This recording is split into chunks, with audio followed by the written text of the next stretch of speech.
Disclaimer. आज हम करेंगे एनसीईआरटी क्लास 12 हिस्ट्री के 7 चैप्टर का फर्स्ट पार्ट, जिसका नाम है एक साम्राज्य की राजधानी विजयनगर।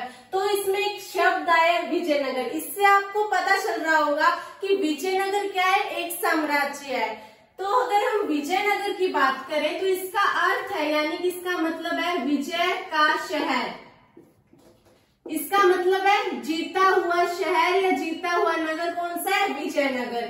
इसकी अगर हम स्थापना देखें तो वो हुई थी 14वीं शताब्दी में। कहाँ हुई थी, कब हुई थी, किसने की थी, ये सारा हम आगे डीपली पढ़ेंगे। एक बार आपने सिर्फ इतना देखना है कि विजयनगर साम्राज्य की स्थापना 14वीं शताब्दी में हुई थी।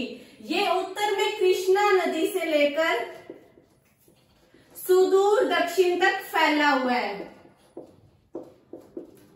यानी ये इसका क्षेत्र है। उत्तर में कृष्णा नदी से लेकर सुदूर दक्षिण तक ये पूरा फैला हुआ था। और इसके अलावा अगर हम देखें तो विजयनगर साम्राज्य है, उसपे 1565 ईस्वी को यानी 1565 ईस्वी को आक्रमण किया गया था और इसे पूरी तरह से लूट लिया गया था, जिस कारण से ये उजड़ गया था। फिर से समझा देती हूँ, जो विजयनगर है उसका अर्थ है विजय का शहर। इसकी स्थापना 14वीं शताब्दी में हुई थी। ये कृष्णा नदी से लेकर सुदूर दक्षिण तक फैला हुआ था, लेकिन 1565 ईस्वी पर इस पर आक्रमण कर दिया गया था, इसे लूट लिया गया था, ये पूरी तरह से उजड़ गया था। लेकिन फिर भी जो कृष्णा नदी है और जो तुंगभद्रा नदी है, इस तरह से है, यहाँ से इस तरह से कृष्णा नदी जाती है और तुंगभद्रा नदी इसमें आकर मिलती है। तो ये जो बीच का दोआब का क्षेत्र है, दोआब का क्षेत्र मैंने बोला अभी, दोआब का क्षेत्र, दो मतलब टू आप सभी को पता है, और आप का मतलब होता है पानी, यानी दो नदियों के बीच का क्षेत्र। ये जो क्षेत्र होता है ये बहुत ही ज्यादा उपजाऊ होता है। तो ये वाला जो क्षेत्र है बीच का, इसमें जो लोग रहते हैं उनके दिल में ये आज भी बसता है और वो इस क्षेत्र को हम्पी नाम देते हैं, यानी वो इसे हम्पी कहकर पुकारते हैं। और जो ये हम्पी नाम है वो इनकी स्थानीय देवी के नाम से बना है, जो है पंपा देवी। यहाँ की एक स्थानीय देवी है पंपा देवी, उनके नाम से हम्पी नाम बन गया। तो ये सारी चीजें हमने थोड़ी थोड़ी विजयनगर के बारे में पढ़ ली है, जिससे हमारा एक आधार बन गया है। अब इसके बारे में हम पूरी जानकारी लेंगे इस चैप्टर में। तो मैंने आपको अभी बताया कि इस पर आक्रमण हुआ, इसे लूट लिया गया, मतलब एक तरह से खंडर के रूप में बन गया था। लेकिन 1800 ईस्वी में कर्नल कॉलिन मैकेंजी, ये अपने नाम याद करना है, ये ईस्ट इंडिया कंपनी में काम करते थे, कर्नल कॉलिन मैकेंजी। अब ये यहाँ पर आए। मैंने आपको पहले भी बताया कि जो दोआब का क्षेत्र है, वो जो लोग हैं उनके दिल में ये आज भी बसा हुआ है विजयनगर। इस कारण से जो मतलब वो आसपास के लोग इसकी बात किया करते थे, तो दूसरे लोगों ने सोचा कि हमें भी इसके बारे में जान लेना चाहिए। तो जो कर्नल कॉलिन मैकेंजी है, उन्होंने यहाँ का सर्वे किया, यहाँ पे मंदिर चेक किए, यानी मंदिर में जितने भी इन्हें अभिलेख मिले या कि जितने भी इन्हें दस्तावेज मिले, उन सभी को इन्होंने इकट्ठा किया। इकट्ठा क्यों किया? इकट्ठा इन्होंने इसलिए किया ताकि उससे इन्हें विजयनगर के बारे में पता चल सके। मतलब उस टाइम का अगर कोई भी अभिलेख होगा तो उसमें विजयनगर के बारे में कुछ ना कुछ तो लिखा ही होगा। इस कारण से इन्होंने मंदिरों से अभिलेखों को चुना, उनको इकट्ठा किया और उसके बारे में उन्होंने अध्ययन करना शुरू कर दिया, ताकि इन्हें इसके बारे में जानकारी मिल सके। इसके अलावा मैंने आपको बताया था कि जब हमने 5th चैप्टर पढ़ा था, तो उसमें मैंने आपको बताया था कि जितने भी यात्री कहीं जाते थे या कहीं आते थे, तो वो उस जगह के बारे में कुछ ना कुछ लिखा करते थे। जैसे कि भारत में जितने भी यात्री आए, उन्होंने भारत के बारे में कुछ ना कुछ लिखा है, अपने यात्रा वृत्तांत लिखे हैं। इसी तरह से उस टाइम में विजयनगर साम्राज्य में भी कोई ना कोई यात्री आया होगा। अब जितने भी यात्री यहाँ पर आए थे, उन्होंने कोई ना कोई तो यात्रा वृत्तांत लिखा देखा ही होगा, तो विजयनगर साम्राज्य में उस टाइम में जितने भी यात्री आए थे उनके यात्रा वृतांत को कर्नल कॉलिन मैकेंजी ने इकट्ठा किया और साथ में यहाँ की जो स्थानीय भाषा के यानी कि तेलुगु, कन्नड़, तमिल या फिर जो संस्कृत भाषा के साहित्य थे उन्हें भी इन्होंने जोड़ा यानी कि इकट्ठा किया।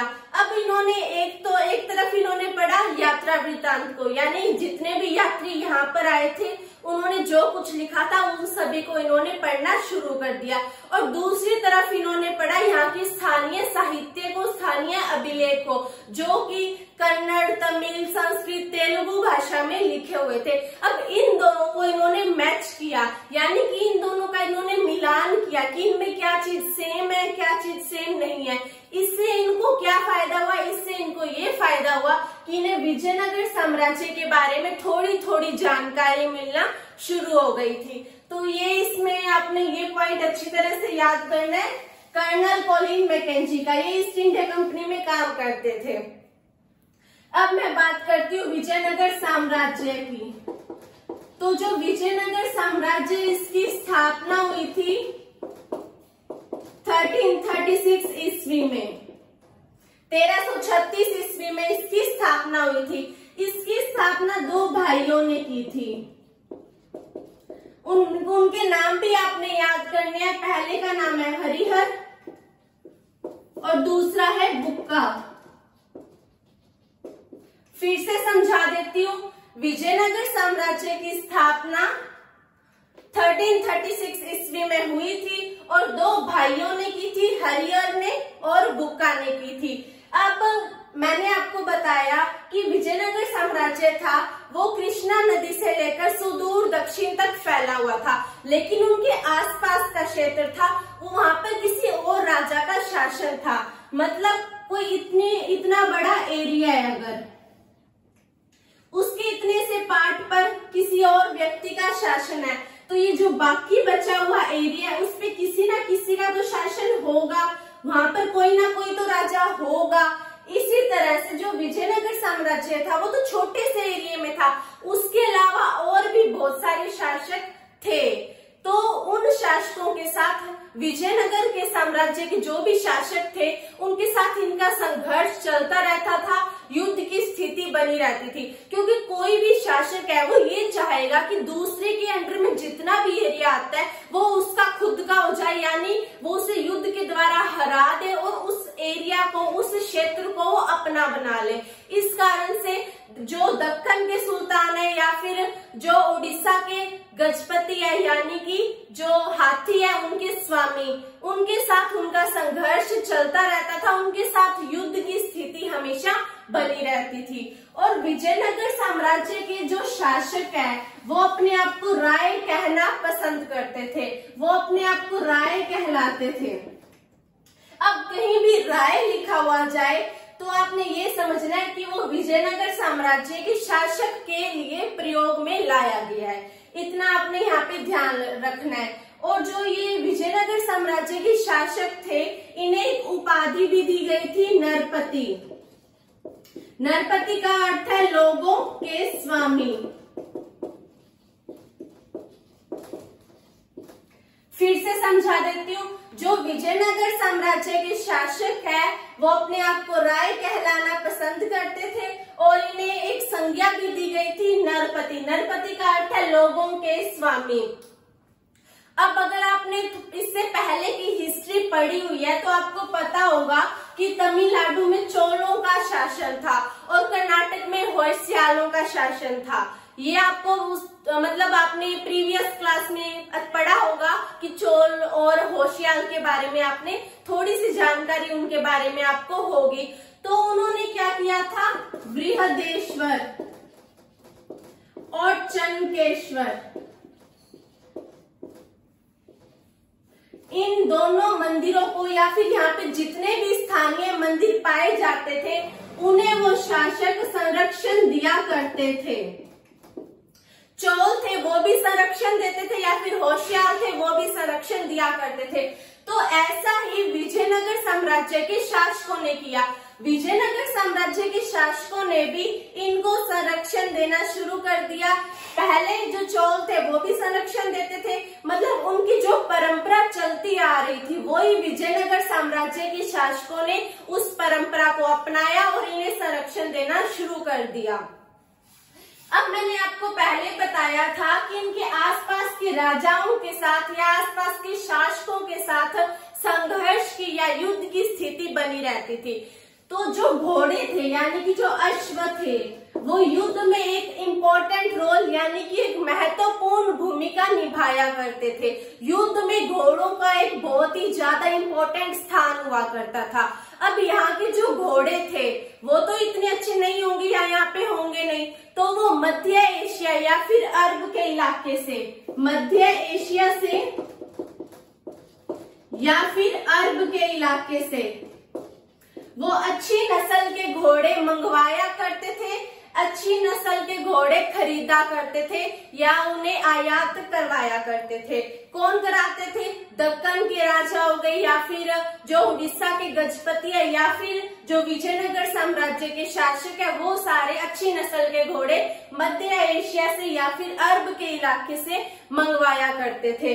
अब जो घोड़ों के व्यापारी है, घोड़ों के व्यापारी के लिए एक नाम प्रयोग में लाया गया यहाँ पर, वो है कुदिरई चेट्टी। अब जहां कुदिरई चेट्टी लिखा हुआ आ जाए तो आपने ये समझना है कि इसका क्या मतलब है, घोड़ों के व्यापारी। यहाँ की जो लोकल लैंग्वेज थी उसमें घोड़ों के व्यापारी को कुदिरई चेट्टी के नाम से जाना जाता था। तो कुदिरई चेट्टी का क्या मतलब है? घोड़ों के व्यापारी है। इसके अलावा जो विजयनगर साम्राज्य है उसके मसाले, कपड़े और जो रत्न है उसके बाजार बहुत ही ज्यादा फेमस हुआ करते थे। यहाँ के जो मसाले है, वस्त्र है या फिर जो रत्न है उसके बाजार बहुत ही ज्यादा फेमस हुआ करते थे। अब ये जो बाजार थे इनसे व्यापारियों को बहुत ही ज्यादा फायदा होता था और इसी कारण से राजस्व में भी वृद्धि होती थी, यानी जो टैक्स आता था वो भी शासक के पास बहुत ज्यादा आता था, जिस कारण से राज्य में ये बहुत ज्यादा इम्पोर्टेंट रोल प्ले करता था, यानी इसका बहुत ही ज्यादा योगदान हुआ करता था।